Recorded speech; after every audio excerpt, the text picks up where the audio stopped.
Welcome to my Filmmaker Black Friday gear guide. These are my favorite purchases from 2025, and most of them are on sale right now. So if you've been wanting to pick up quality photo and video gear, this is probably one of the best times to do it. I'm gonna walk you through everything from most expensive to least, and every single item on this list is something I use and genuinely recommend. There's something here for everyone, no matter your budget. But before we get started, like this video, hit the subscribe button, and consider joining the channel. Channel members get exclusive access to Filmmaker Alchemy, behind-the-scenes lessons and insights into the business of video production. Learn how to turn your content into gold. I said we'd be starting with the most expensive, so here we are. This is the Panasonic Lumix S1 II, and this camera just got a brand new firmware update that makes it essentially a brand new camera. Now, I haven't personally bought the S1 II just yet, so if you're looking for full frame, it is the one I probably would recommend, or the S5 Mark II. But what I did buy this year was the GH7, another copy of the GH7, and it is on sale right now. And you might be wondering why I would recommend Micro Four Thirds in a full frame world of that shallow depth of field, that high-end photography and video. Well, Micro Four Thirds still has a few advantages. For one, the lenses are a lot smaller, so if you're looking to travel and stay compact, especially if you have multiple cameras, the GH7 is probably the way to go. The GH7 is my favorite Micro Four Thirds camera of all time. It checks all the boxes. It has built-in fans to prevent overheating and does some crazy resolutions and frame rates. But most importantly, for me on the GH7, is that it has a dedicated timecode port. So when I am running multiple cameras, I can make sure everything stays in sync via timecode, and I don't have to sacrifice my audio channels just to run timecode. Next up is a QNAP, and this is Network Attached Storage, or a NAS. If you're not familiar with this type of setup and you're still doing everything to standard hard drives, I highly recommend you look into a NAS. The QNAP is my favorite. There are some other brands out there. I really like these as far as storage goes, archival, and working directly on your projects across a network. It makes sharing projects and files really easy, and it gives you that peace of mind. There's even some cloud functionality built in that you can set up so you can access files on demand from a remote setup or send to clients. It's an expensive investment, and even though it's listed at $600 or $650 right now, you'll find that actually building it out gets quite expensive with the hard drives, but that's going to depend on what you put in it. Regardless, if you're still using hard drives and SSDs, that's fine, but I do strongly encourage a proper NAS solution, and the QNAP, I think, is one of the best. For monitoring, what's better than wireless monitoring? I almost always have some kind of monitor attached to my camera for my benefit, but I love this Hollyland Mars M1 Enhanced because I can send that video signal wirelessly to a receiver that Hollyland also makes. But even better than that, I don't have to buy dedicated equipment. You can actually beam this to any smartphone or iPad that runs the Hollyland app. So anyone in the room, wherever you're shooting, can get a almost instantaneous feed of your camera in real time. There is a slight delay, a little bit of lag, but honestly, it's not that big of a problem for remote monitoring, and this is the best solution for it. The Hollyland Mars M1 Enhanced has proper fans built in, so it doesn't overheat. It's got good thermal management, but even better than that, it has both HDMI in and SDI inputs, as well as pass-throughs, so you can send signal out wired as well. So if you need the wireless solution, it has that, but it also has HDMI out, and it's one of the best devices I've added to my kit because it keeps the functionality I need, which is monitoring, but it adds this whole layer of wireless monitoring that's incredibly helpful for a variety of reasons.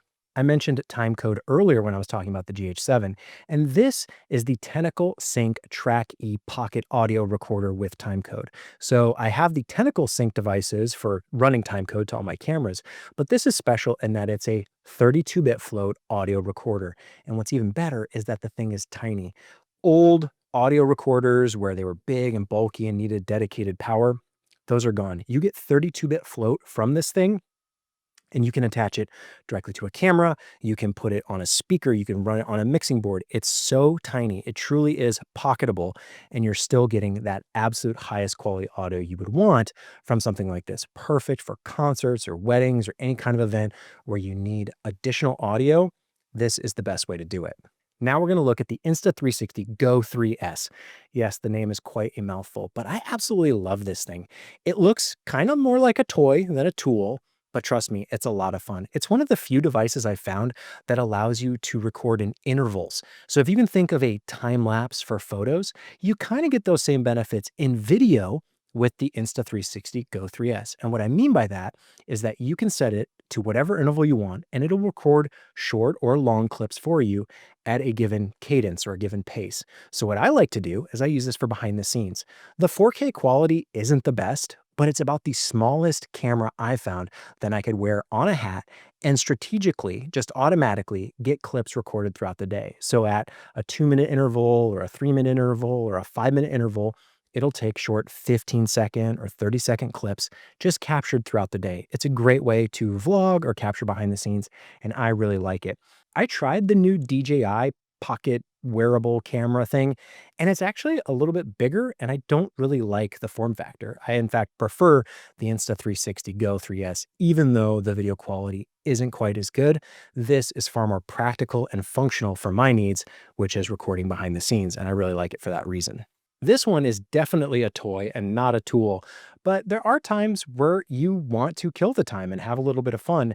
And I'm kind of old now. I'm not a gamer anymore. I'm not sitting down at a console or a TV or a PC, but I am on the go frequently. And whether I'm on a flight or just waiting around, this Backbone Pro mobile gaming controller is really, really nice.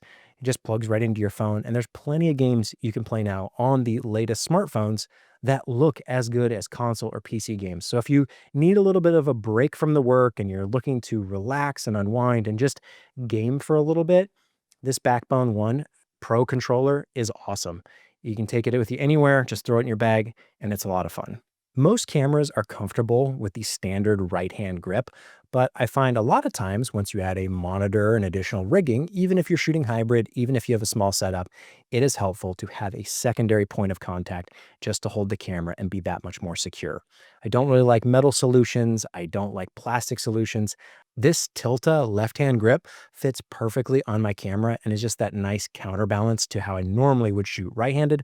I can offset to my left hand if I ever get tired, or use both to support the camera all that much better. It's a very ergonomic way to shoot as opposed to trying to hold the lens or the bottom of the camera or just some other awkward, uncomfortable position. It took me a long time to invest in this type of equipment because for just a grip, it's kind of expensive, but I really like it and it's changed the way I approach shooting. This one isn't fancy and it's not exciting, but it is crucial for almost all the shoots that I go on. Nowadays, devices are power hungry and most of them run USB-C. If you go down the rabbit hole of finding adapters and chargers and plugs and ports, you'll quickly be irritated by how many compromises come with some of these smaller chargers and adapters. Well, I found this one and I really like it because look at all those ports. You can charge and recharge and keep powered almost all of your devices from one single outlet instead of having multiple adapters that, yes, might be smaller because this isn't small, it's kind of large, but for one and done, it's the best way to build a battery charging station or just to power all of your devices in one go. Your camera, your audio recorder, whatever smartphone or teleprompter device you're using, this handles all of it very, very well. And I really like that as an added benefit because everything's USB-C now, so you might as well supply power in a way that's native. Speaking of power, I found this SmallRig NPF battery adapter and it is awesome. If you're sick of swapping batteries on your camera and you're wishing you had some kind of external mount but aren't ready for the bigger, heavier, more expensive V-mount solutions, this is the perfect choice. It's an NPF, that's the Sony batteries, and they come in different shapes and sizes, so you can get bigger ones or smaller ones at different price points. And what's great about this is that it has USB-C output on the side. And if you pair it with a SmallRig NPF battery that also has USB-C, you now have multiple outputs for power directly to your camera or your device or whatever you're trying to charge. It's a great way to avoid the constant battery swaps because now you can actually run a bigger battery on your camera or device. And if you do need to swap it, it's one on the outside. You can stay consistently powered, the device stays on, and you just hot swap that battery externally. It's a lot better solution. It's kind of that step towards V-mount without going all in. And honestly, I kind of prefer it because it keeps things small and economical. Speaking of small and economical, let's look at this teleprompter. This is my favorite solution that I found this year for solving a problem that is far too common. Oftentimes you need talent, or maybe you yourself want to read a script. Well, there's great smartphone apps, but there's not a lot of great prompter solutions that are small and compact and can mount directly to a camera without additional rigging. A lot of teleprompters are big, bulky, and heavy, even if they are the small, lightweight ones for iPads. This one is even smaller than that, and it's built for smartphones, which is great because oftentimes you're at a close enough distance to the camera that you can still read text on the smartphone, no problem. And you get those added benefits of having the teleprompter where the subject, you or your talent in this case, is looking directly at the camera lens, speaking, reading clearly via teleprompter, and it just mounts with a simple click on to the lens. It's awesome. It's great. It's cheap. It's lightweight. It's all the best things. The build quality is very plasticky, but I like that because it keeps it lightweight. And honestly, I've traveled around with mine. It hasn't broken, had no problems. And if it ever did break, it's cheap enough to easily replace. The prices keep coming down, and this is the best way if you just want to shoot on your phone. Keep it simple. You don't want a camera, you don't want anything complicated. You still have to figure out a solution for how you're going to pipe everything out and in to your smartphone. And this hub does it wonderfully. It can read SD cards, it can take microphone inputs, it can take a charge so you can keep the device plugged in, powered on all day long. Now, granted, your phone may end up overheating, but it's not a problem of this device. That's a limitation of the phone itself. But if you're a content creator and you're looking for a way to streamline your production and you want to shoot on a phone, you want to avoid a camera, this kind of bridges that gap. It's a small, cheap, magnetically mounting hub that goes right on the back of your iPhone, and it makes the whole process much more like a traditional camera workflow for the simplicity, for those benefits, while keeping the benefits of the smartphone as well. Kind of turns your smartphone into a hybrid camera of sorts, so you get all those great benefits that you may be missing otherwise if you're just trying to shoot on the phone native. Here's another one that took me far too long to invest in, and it's remote triggers for your cameras. If you're running any kind of multicam setup and you're constantly hitting record, start and stop on every single camera, every single device, that's really annoying. It's really tedious. With these remote triggers, you can just click one button, start everything. They won't be perfectly in sync. You'll still need time code for that. But as far as starting and stopping everything in one click, this gets the job done. Now, you do need a camera that supports remote inputs, so check and make sure you have something that'll work and is compatible. But for me, I just bought a few of these and now I can click and start 5 cameras all simultaneously in one shot. It is a lifesaver and wonderful. So you're not constantly running around hitting buttons on every single camera. You start and stop in one click, and those efficiency, those productivity savings are always what I'm looking for, especially at these price points. I was getting really sick and tired of headphone wires constantly getting caught in everything. These days, we're wireless. We have AirPods and wireless headphones and all this great technology, and yet I was still plugging in wired headphones to my camera to monitor audio. And I realized there has to be a solution for this, and there is. It's a Bluetooth dongle. Now, this might look kind of large, but it's incredibly small and compact. It plugs into the headphone output on your camera or device, and with it, you can run Bluetooth to something like AirPods or your wireless headphones. So no longer are you directly attached via this giant cable connecting you to your camera and getting tangled and caught on different things. You can stay flexible and mobile in a hybrid content creator workflow and still have good, decent wireless monitoring. There's a little bit of a lag or delay between what the camera's getting and what you're hearing, but honestly, I've gotten used to it and it's not recording any delay, so it's not a problem with the file. It's just for monitoring. There's a slight delay and you just got to get used to it. But honestly, it's a great solution and I love pairing it with my AirPods. So now one little earbud is all I need to make sure that I have good, decent audio, even if my camera isn't directly in my hand. And again, just cut that cord. This isn't so much a filmmaking device as it's just a general productivity device.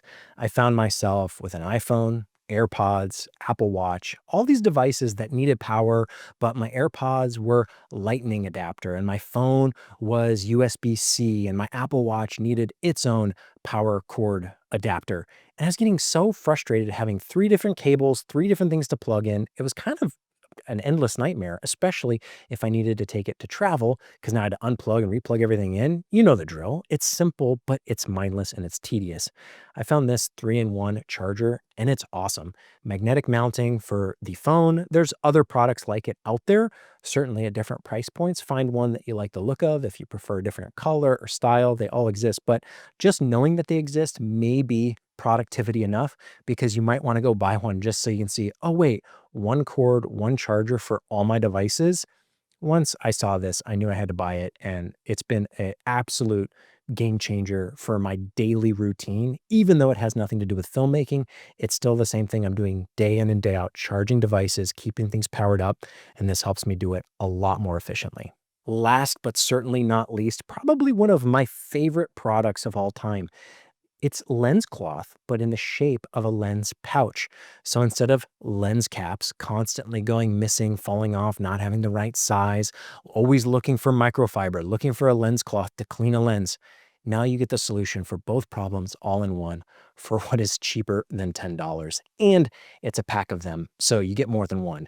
This is awesome. I don't know why everyone's not making these, because they're truly great. I no longer have lens caps. I just keep my lenses in these pouches. It protects them well enough. Certainly, it's not going to protect from any, direct physical knock or hit, but as far as protecting the lens element from general scratches and abrasions, it's certainly going to do that because it's lens cloth. It's not going to scratch the lens. And whenever I need to clean the lens, I have lens cloth on basically every lens in my arsenal.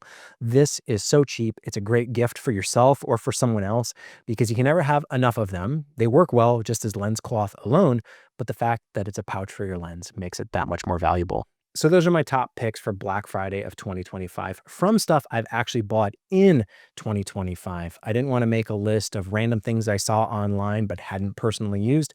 These are all things I bought this year and highly recommend. Did I miss anything? Did you find anything this year that you like instead? Let me know in the comments. I'd love to hear your best picks for this year, because that might influence my list for next year.